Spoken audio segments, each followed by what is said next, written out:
Thanks, everyone. So yeah, my name is Brian Hughes. I'm a front-end developer at Rdio up in San Francisco. I was hoping you would leave that there, but all right, I could deal with that. And I'm also the lead organizer for a NodeBots group in San Francisco. We do basically using JavaScript to power robots, which is a lot of fun. And I've done a variety of projects in my spare time, some of which have been successful, some of which have not been successful. So, I like to think that I've learned a few things over the years while doing this.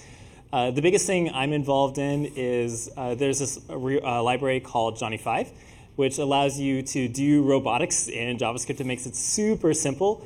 Like if you want to do, like a little button that you press, you just instantiate in button class and you get like press events. It's like doing Node, except there just happens to be hardware behind it. And so I'm a contributor on this project. Specifically, I am responsible for the Raspberry Pi support for this library. So, pretty successful, I like to think.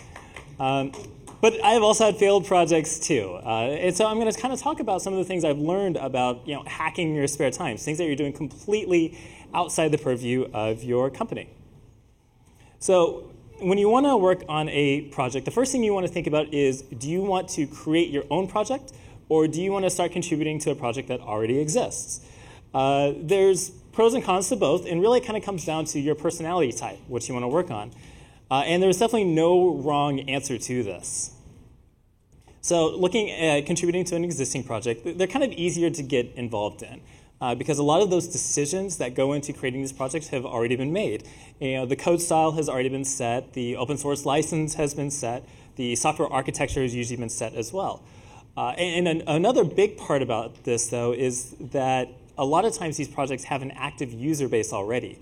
So by hacking on an existing project, usually you're making more of an impact than if you're starting out from scratch.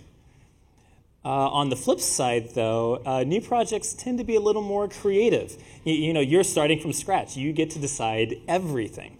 So everything I mentioned that's already done for you for existing projects, you do have to do yourself. So there's a lot of grunt work to get it up and running.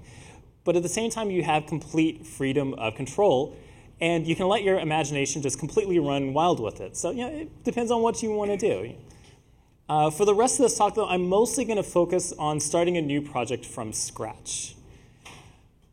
So, okay, you've decided you want to work on a project from scratch. What do you work on? I mean, you can do pretty much anything, right? So what I like to do is I like to look at what annoys me. The things that annoy us is like a great source of inspiration, actually. Most of the projects I've worked on have actually arisen out of something that bugged me, something that got on my nerves.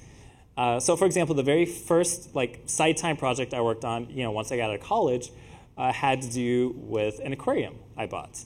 It had this really nice daytime, nighttime LED lighting system in it, but it could only be controlled with a physical switch. And that was annoying because I had to get up and manually turn it on and off. And if I was going out that night, the fish would stay awake all night or whatever. So I was like, you know what, I'm going to fix this. So I took a Raspberry Pi, wired it up, and I wrote a whole bunch of software that goes out to the internet and does all kinds of cool stuff. But it started out as something that was annoying me. And something to keep in mind with this is if there is something that annoys you, especially if this is like a library or something like that, it probably annoys someone else too. So if you find something that annoys you, this is a really good way to start growing a user base because you're actually going out and solving people's problems. And this is why we ultimately use other people's software, is because they solve a problem for us. So, all right, you figured out, you have an idea of what you want to work on.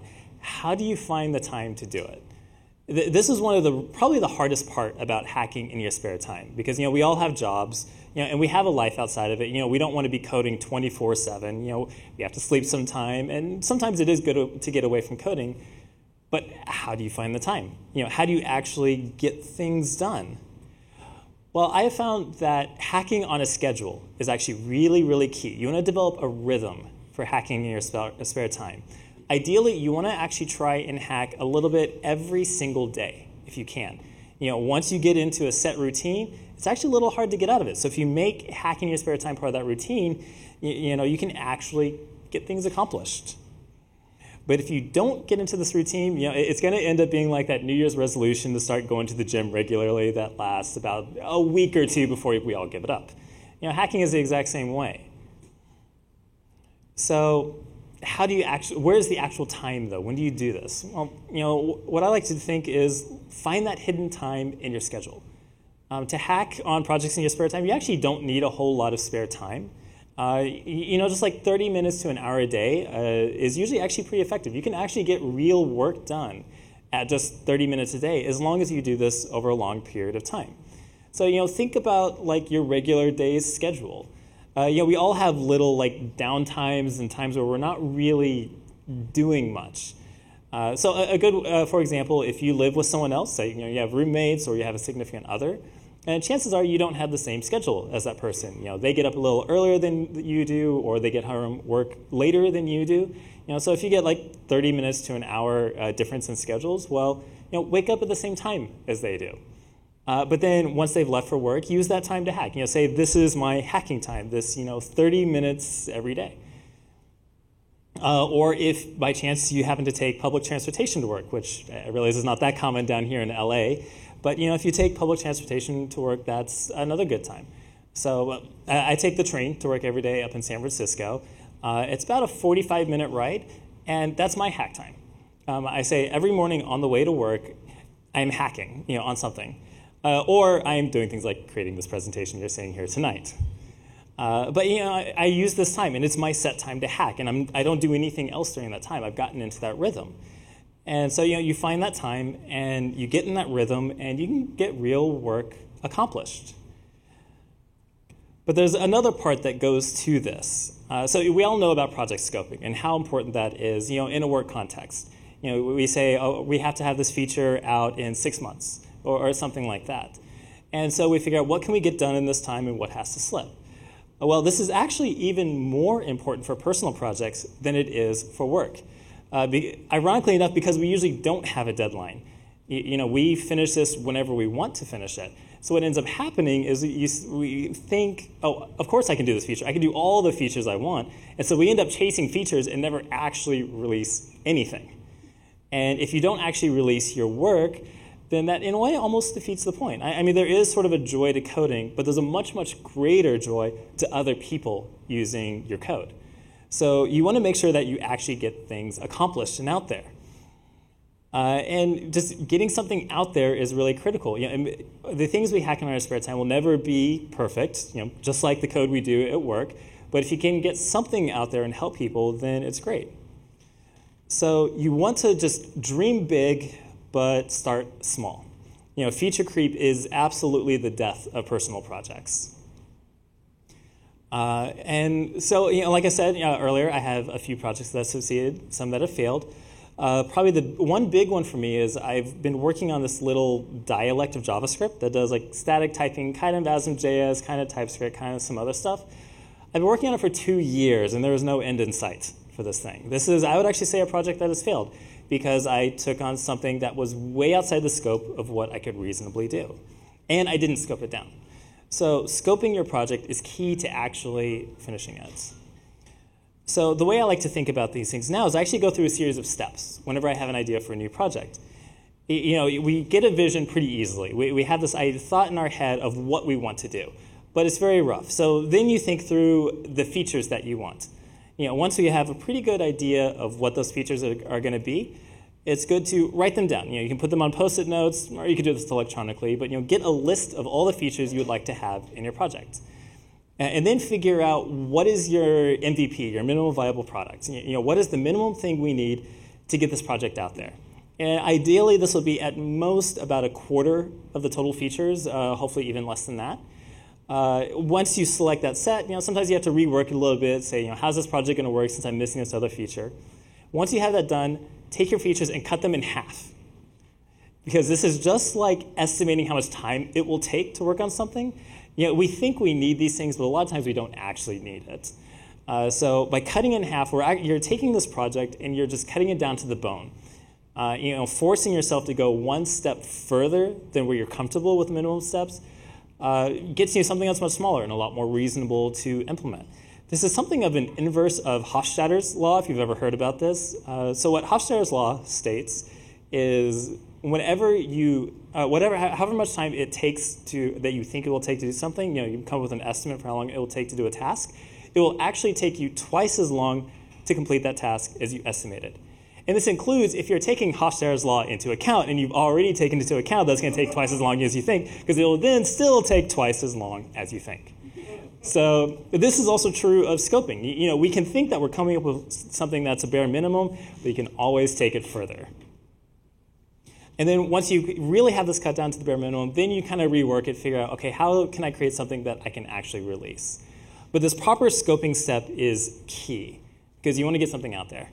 But then you also have this great list of features that you can keep working on, as long as you want to hack on the project. And eventually you can usually get a lot of these features done.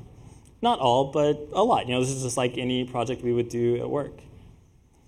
So, all right, so you have an idea of what you want to do. Now it's time to actually code the thing. So there's a lot of things with coding as well that can help you actually succeed at the project. The most important thing is to remember that you're coding for yourself. In this case, when we're hacking on personal projects, we're actually not doing this for a company. So your code doesn't need to be production grade. We always think that, we have to write proper unit tests for things, or at least I hope that's what we're doing at work. We also think, okay, we need to handle every single possible error that could arise. Once again, or at least I hope that's what we're doing. But that's not the case with personal projects. Don't worry about making it reliable. Cut every single corner you can. Cut all the corners. And then if your project gets out there and it becomes popular, then you can consider rewriting it and making it more reliable. So this is actually something that I did with a project called Raspberry IO, which this is the plugin that adds Raspberry Pi's support to Johnny 5. The very first version, I think I created in the course of a couple of days. And it kind of did the basic stuff it sort of needed to do. You could get a light to blink from a Raspberry Pi using Johnny 5. But it was kind of buggy. It was really slow. It didn't implement most of the features I wanted. But once it started to catch on a little bit and there was other people actually excited about it and became popular, I actually did a ground-up rewrite of it. I took everything I had learned, and then the second rewrite, I actually did more proper engineering practices. I had unit tests, I did proper error handling and things like that. And the second rewrite took a few months.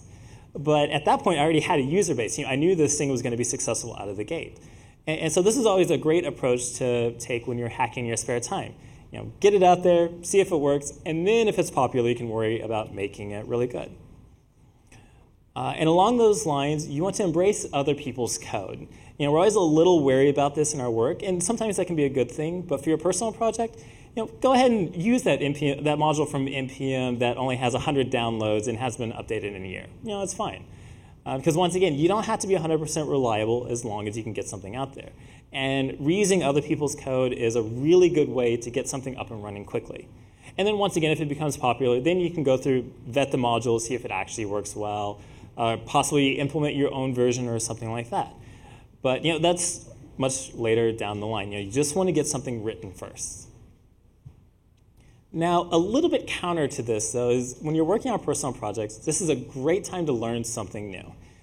If there's a library or a framework or something like that you've been eyeing, like, for example, let's say React, like we just kind of learned about, personal projects are a great chance to take this on. You don't have to worry about, is this framework ideal for my use case? Using a framework because you just want to learn it is just as valuable as, well, this framework is perfect for my use case. Personal projects is the best time to actually get to know something new. So, take advantage of this opportunity. Try and kill as many birds with one stone as you can. There's one project, for instance, I wrote where I wanted to explore some security things in web, whatever. I wanted to play with Crypto.js. So I wrote a little chat app because, of course, we always write chat apps when we want to explore something, right? It's like step 2 after to do. And so I used Crypto.js, but then I was like, while I'm at it, I'm going to learn React and ES6 and Socket.io and a bunch of other things that I'd either only briefly touched or never used at all. And so I learned a lot of great tools out of it. So it's a great opportunity to learn something new. All right, so you've coded up your project. Now it's time to actually get it out there. And so this is where open sourcing your project actually comes into play. Open source technically is just a license, but there's actually a lot around it. Open source is about community as much as it is sort of technical little details. And so, there are definitely right ways and wrong ways to open source a project. There are basically 3 key parts to this, 2 of which are necessary at the start. One is documentation, and the other is the license itself. You need those two things before you can actually release anything. The third comes later is you want to have documentation on how to contribute to the project. So the first one is documentation, or your readme.md file. If we're doing personal projects, we're going to be using GitHub, right? You can use other things, but let's face facts, you're going to be using GitHub. So your readme.md file is super critical, because when someone goes to your repository, this is what they see. Someone goes to a repository, they don't look at your code. No one ever looks at code when evaluating libraries, or they very rarely do, I should say. But pretty much everyone looks at the documentation. So I talked about cutting corners in code, but your documentation is actually the one area where you don't want to cut corners. You really want to put a lot of time and energy into your documentation, because your project is going to live or die based on your documentation and nothing else. You can have the best code in the world, but poor documentation, it's not going to go anywhere. On the flip side, you can have really terrible code, but as long as it's documented well and behaves reasonably well enough, people are going to use it. So when you create your readme.md, there's a couple of key parts you want to have. You always want to have an introduction first, saying this is what the project is, this is why it's useful, or at least this is why you think it's cool. But just a brief overview. And then the second thing, and you always want this to be the second thing, is how do I install the thing? How do I use it? So if this is a module in NPM, if you're doing a Node.js thing, or even front-end stuff as well, say Bower or something, this is where you have the npm install foo. It doesn't have to be all that much more than that, but you really want that first. And then the second step is you want to have just basic usage. This part shouldn't be very detailed. It should show the common case and how you can get up and running really quickly. I mean, you want it to be informative because a lot of times people won't read past this, but it needs to be concise, because if this part goes on too long, people won't read it. So this is essentially how do you do the hello world of your project. You want code examples with a little bit of explanation. And then after that, though, in a separate section, and you really do want this in a separate section, is where you then have like the detailed usage. You can list out your entire API here. You can have more code examples. If your project is big enough, you may want to move this into a wiki. This is kind of a personal preference. So like sometimes what I'll do on a bigger project is under my complete usage section, I will say, for the complete API guide, see the wiki. And there'll be a URL there that links over to the wiki. Or you can put it there. It's just a personal preference, kind of a judgment call. But then the last thing, and you always want this in the README, is you want a copy of the license. This is the open sourcing license, which I'll talk about on the next slide. But you always want this in the README. But you also want to put it in a separate file as well. This is one of those things where the license is very, very important to other people, so you want to make sure people see it. And the license is the part that actually technically makes it open source, from a technical perspective. There's a lot of licenses out there. I would say arguably the four most popular ones are the MIT license, the BSD license, the Apache license, and the GPL license. There's a lot more out there, and some of these may be more relevant than others. But I would say these are the big four. The MIT license is I think it's the most popular in Node.js. I haven't actually run the numbers, but I see it the most. All of my Node.js projects, or actually I think all of my projects are MIT. The MIT license is a fairly permissive license. Basically what it says is that anyone is free to use your code in projects. It can be commercial or open source. They're free to modify it, use it as they see fit. The only thing they have to do is give attribution back to you. The BSD license is even more permissive. It basically says other people can do whatever they want with your code. There's like no restrictions at all. The Apache is a little bit more restrictive. It has some clauses that says this is how you contribute. There's some like legal stuff for indemnification, things like that. If you care, you can go read about it. And then finally, there's the GPL license, which this one is a bit of an odd one out in this group. It's actually a very, very restrictive license. It's not the most, but it's one of the most restrictive open source licenses you can find. What this one says is essentially once it's open source, it must always be open source. Using GPL in commercial projects is actually really tricky, as it turns out. Technically, if you use GPL in a commercial product, you're supposed to make that code available for anyone else to download. It's also what's called a viral license. If you create a project that mixes in different pieces of code, if one of those is GPL licensed, then everything else in practice has to be GPL licensed, or it's very, very hard to work around that at least. So you actually don't see the GPL in the web world or in the JavaScript world at all. But if you ever happen to do any C, C++ work, I know there might be a few of you out there who will do that, you actually come across that a lot. Like Linux, the Linux kernel is GPL licensed, and like all the main libraries for Linux are GPL. But yeah, so pick the one that fits your style best, but also think about what fits your community best. You know, what ecosystem are you working in? You know, if you want to use the GPL, but you put it into the Node.js world, people probably aren't going to use it because it's not going to match very well. So you think about what do your users want, not just what you want. Finally, let's say you've got this project out there. It's starting to get pretty popular. This is where you want to add a contributing file. So the contributing file, it tells other people how to help out with your project and how to contribute back. It's a little more freeform. You can structure it in a lot of different ways, and I've seen a lot of different ones out there. The things that I like to put in them are just an overview of the project. You can talk about what is the architecture of the system. Where do you look to figure out how to do this? This part does this part. This other part does this other thing. You also have your code style and your documentation style in here. But you also have some more human elements, for lack of a better term. You have what is the pull request process like? Do you expect to have a code review? Do you require 2 people to code review? There's a lot of different ways you can do it, but you talk about what that process is like. And you just try and demystify that so people know what to expect coming in. Really, really important, though, is to also have a code of conduct in your contributing file.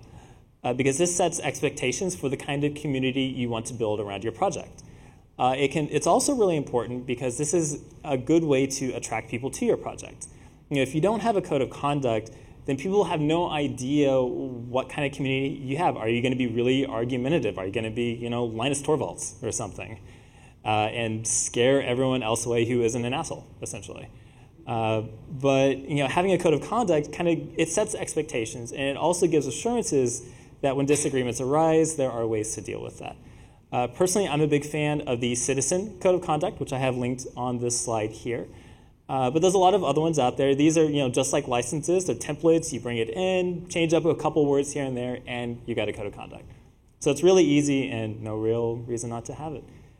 And if you've gotten to this point, then that means you have a really successful project. So thanks, and I'll take any questions.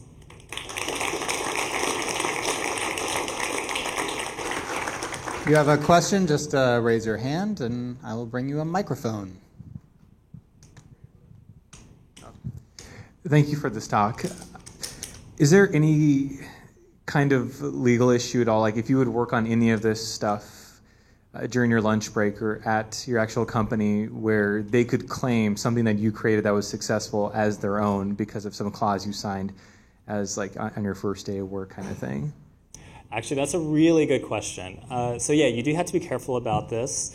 The way the laws in California work, and this is specific to California, but in California, if you use any sort of company property, whether it's a laptop or facilities, you can even argue if you use the electricity from the company, then they can claim that what you write belongs to them.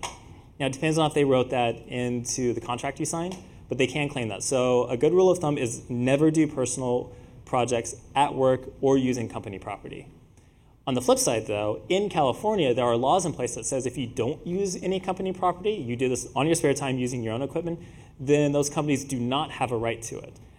Some of the contracts that you signed, I think even the one I signed, try to state otherwise, and companies will try to claim that if what you do in your spare time with your own equipment is theirs, but it's actually not legal in California. You could challenge that in court and win if you wanted to.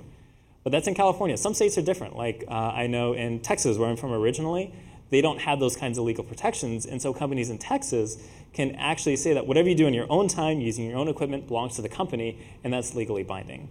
So you have to be a little careful of that, and it varies from state to state. Great talk. My question is more about individual blocks of time that you carve out. Like how? Because like a lot of times I'll get to a session and my plans were too vague, and I feel like I just don't get anywhere. So like, I don't know, any tips or anything like that about organizing your time? That's so rare, I think it comes down to scoping out the project properly. So, it's actually good to spend some time in which you explicitly say, I'm going to figure out what features I'm going to have or what the architecture is going to be. And, you explicitly say, this is planning time. And you set out goals for what you want to accomplish with that. You can say, I want to define how many different modules are going to make up my software, for example. And so, planning is actually a really good thing. And I think as long as you approach planning as something that takes time, and it's okay to take time doing that, then usually you can get past that. And sometimes you do get stuck. I think this might also be what you're getting at, is you get stuck, you don't know which direction to go. And the great thing about personal projects is you don't have a deadline. So sometimes it's okay to walk away. Say, you know what, I'm going to sleep on this. I'm going to think about it overnight, whatever. And like for me personally, a lot of my best thinking is when I'm walking around or in the shower, as the cliche goes. So sometimes just giving things time will help crystallize that as well. Oh, over here. Hi, great talk. Thank you so much. The legal aspect of those licenses was really informative. I actually wasn't aware when I saw the MIT licenses. This might sound stupid, but I always thought that was people at MIT releasing those things. I was like, wow, MIT is really busy. Yeah. So that was really helpful. But my concern is you were talking about these conflicts between the different licenses, like MIT license versus GPL license. As an open source developer, should we be concerned with the open source technologies that we're adopting, like say using NPM or something? Should we be investigating and going in and looking at all of the dependencies that they have and making sure there's no license conflicts, or are there any legal implications to not being aware of that and then there being some sort of conflict? It depends. Well, first of all, if this is for work or for a commercial product, or if it's not for commercial. If it's not a commercial product, usually there's a certain amount of leeway. Even if you're technically buying a license, a lot of times people won't care. If this is for a commercial product or this is work, absolutely you should do that. It's good to understand the basics of the way these licenses work as well, though. For example, with the GPL is the problematic one I talked about. Well, the GPL controls what's called distribution of code. They say this is how you can distribute code and this is how you can't distribute code. But for something like NPM, you actually don't distribute your dependencies. They're downloaded dynamically. So it's actually okay in NPM, as long as this is listed as a dependency that's downloaded at install time, you can actually have a GPL dependency. Well, you can have a GPL version 2 dependency. Version 3 changes this. But you can have a version 2 dependency in an MIT project. But it kind of depends. MIT and BSD are totally interoperable. You can do whatever. Apache is interoperable. It's good to understand what are those dependencies, though.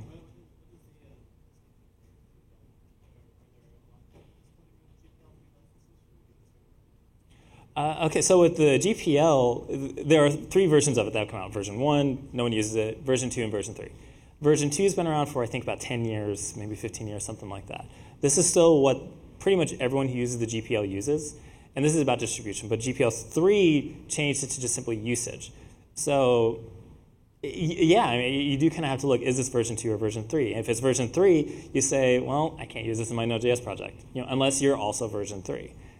But that's very rare. I've actually seen very, very little software out there that actually uses version 3. I mean, the whole Linux stack has basically wholesale said, we're not going to use version 3. It's too restrictive. So in practice, you don't have to worry about version 3. Okay, that's true. Emacs is probably version 3 because of Richard Stallman, and yeah. All right, hi. Awesome talk. I have a bit of a sad question. What are your thoughts on when you have an awesome idea for a module or a library or a project, and you start working on it, and then maybe a few days after, or maybe right after you write the initial code, you do some Googling, and you found out that there's some other project on GitHub with like 5,000 stars that does exactly what you thought you were going to do, but way better. Should you just quit? Should you keep going? Or should you quit and use the other thing, or should you keep going for the experience? What are your thoughts to that? Yeah, that's a greare question. So that definitely happens. That's happened to me before, in fact. It kind of depends. It depends on, is there anything else you want to work on? Are you choosing this over other things or not? If not, then go and write it anyways because it's fun. But if you have other ideas, I would actually probably just go and drop it. Just not implement it anymore. Or another thing that's happened is, so I wrote a library to handle asynchronous calls. This was one of the very first projects I did. It wasn't very good, and then async started becoming really popular in the NPM world. Yeah. Yeah. So I haven't touched this code in over 2 years now. It's completely abandoned because it's not worth it. And that happens. All Sounds right. what happens. Everyone, please give it up for Brian. That was awesome. Thank you, everyone. Thanks, dude. That was great.